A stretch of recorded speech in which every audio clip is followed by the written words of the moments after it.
Hello everyone, it is Maya aka BasedArtist here, and today I'm doing the Redraw challenge.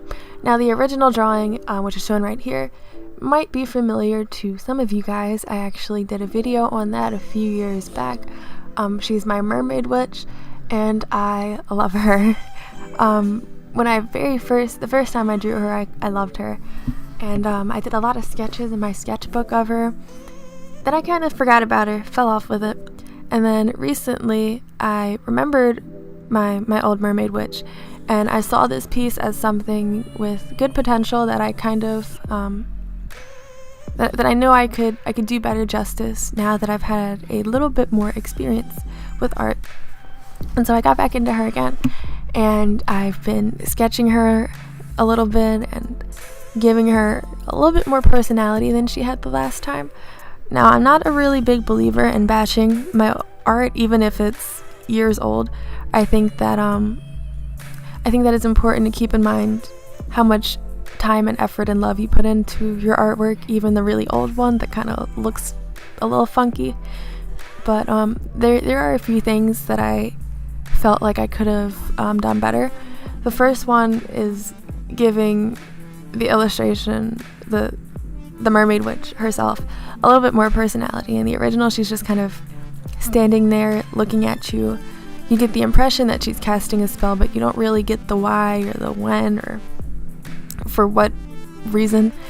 And she kind of just is looking at you blankly, and it's a little bit creepy, but I felt with a little bit more context in the actual piece, she could be even creepier.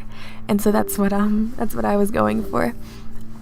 She also kind of seems to have, like I was saying before, a bit more personality in this one, which was my intention. I was kind of going for that. I kind of felt like she's a little bit, I don't want to say crazy, a little bit bloodthirsty. Like, she likes to kill, Well, she's kind of based off of an eel, and I think eels are carnivores, right? They eat meat, right? So she sees humans as like her food source, and she's like after them, and she's kind of like evil and like dark and mysterious and cool and like witchy, like she was supposed to be in the first one. All in all, I think it was really, really fun to do. It was really fun to do the first time too, but this time was like extra fun. I think there's the added bonus of being able to look at it and see how much I improved.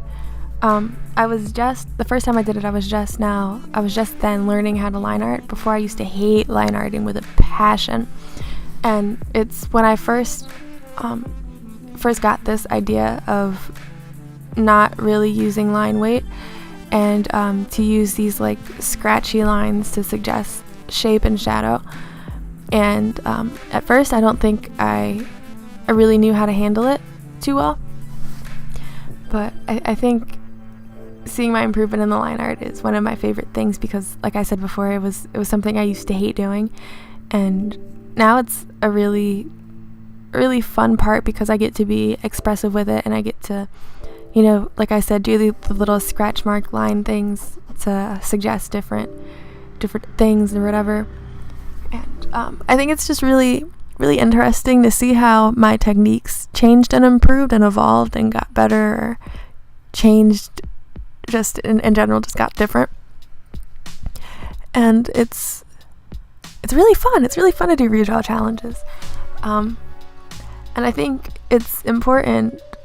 I think it's fun to do because it shows you, it gives you a little bit of confidence or whatever, and it shows you that improvement happens even if you're drawing and you're frustrated and you don't feel like you're improving, or you feel like you should be at this level or at that level or here by now.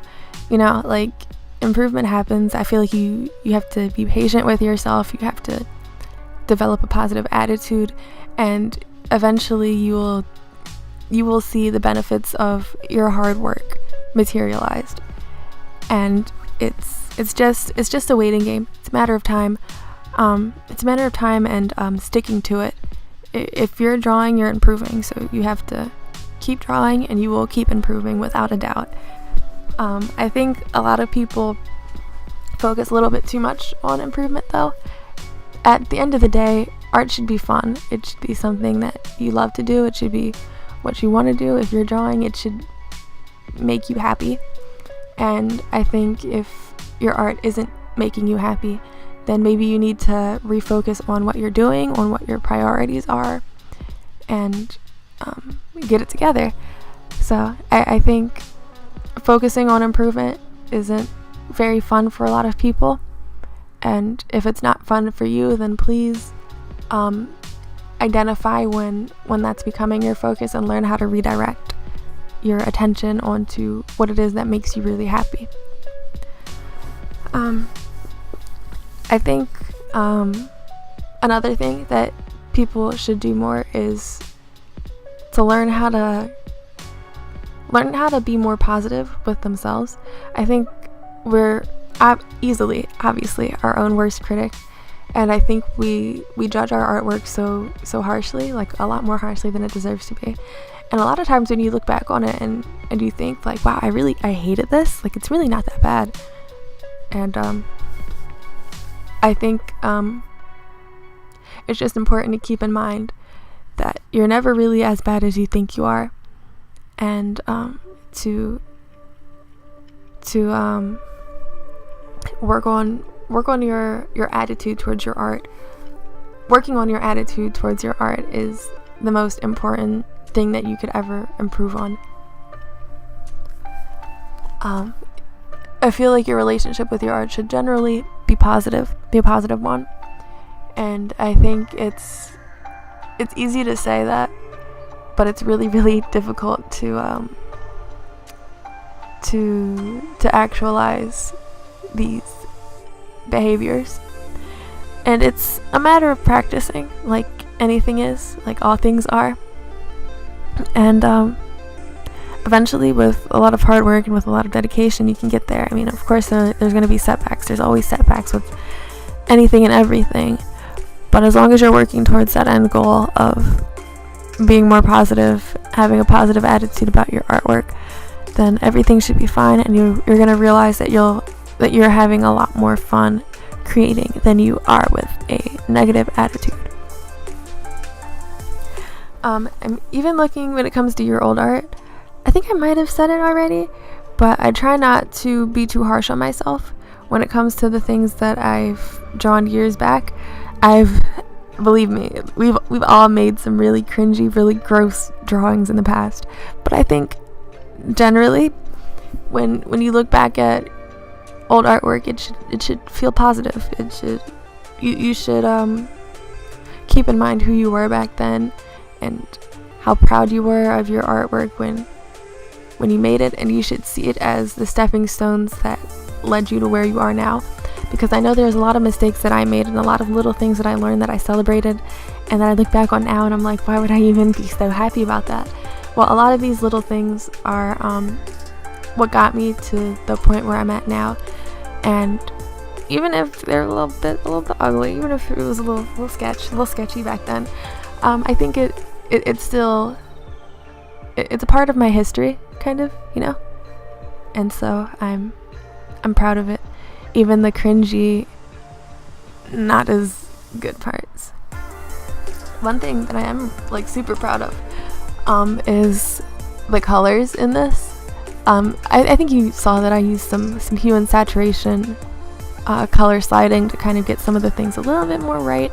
So I'm not perfect at picking colors quite yet, but I think I've gotten a lot better this compared to the older version. And one of the things that I know I love the most about art is pieces with a lot of really good color harmony. And I think that's the most appealing thing to me, is more than line art or more than style even. I feel like something can have a horrible, ugly style. If it's colored well, it just looks really, really nice to me. I don't know why that is, but I realize it's something that I like in other people's art, and I'm finding that like the more I draw, the better I'm getting at it, and it's been really like wild, because back before I used to think that like I'd never be that good or I could never get there, and it's just really satisfying seeing myself become the things that I used to not think that I'd be able to become. And I think that's another good thing to keep in mind is that you're never stuck. You're always moving and improving and getting there. You're getting better. And it's, if you focus on the right things, like, it'll be fun as shit to like see yourself go through the motions and go through the process of improving. And if you let yourself be proud of yourself, it's like super dope. Like I'm looking at this and I'm like, wow, like I'm a great artist. Like, I know what I'm doing. I'm just kidding. Like, I know there's a lot of things that I've done wrong, but I feel like every artist, at least every YouTube artist that I watch, they tend to focus a lot on the negative aspects of their art, and I don't really want to do that. And I think some of it is that people think you're cocky if you say that you did something well, which I don't agree with at all. I think that you should be able to say with definity, like, is that a word? I think you should be able to say definitely like what you think you did well, and I don't think anybody should be able to make you feel bad for thinking that you did something good. It's a toxic part of the art community that I don't really appreciate. People should and be encouraging others to feel proud of their artwork and to say it loudly. Tell everybody about it. Go on a Twitter rant about how great you are, like the way people do about how bad they are. Just do it, even if you don't feel it. I feel like a lot of thoughts are habitual. If you make a habit of putting positive energy out into the world, then eventually it'll become a habit, and eventually that habit will become real. Like, I feel like it's just basic fake it till you make it ideology, and I feel like a lot of people don't really realize how well it works. So that's my advice for you guys. Be proud of your old work, be proud of your new work, know that you're improving, that you're getting there, that you're getting better all the time, and be happy, man. Be happy. So this is about it. In a second you're gonna see a comparison between the old and the new, and I think you guys will see what I say when I mean like I've come a long way.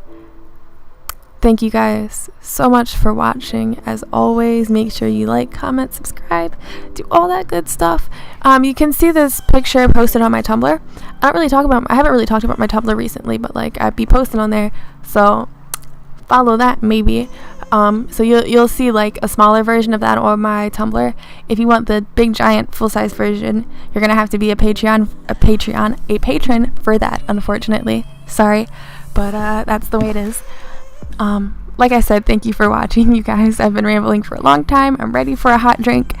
Goodbye, you guys. Thank you again.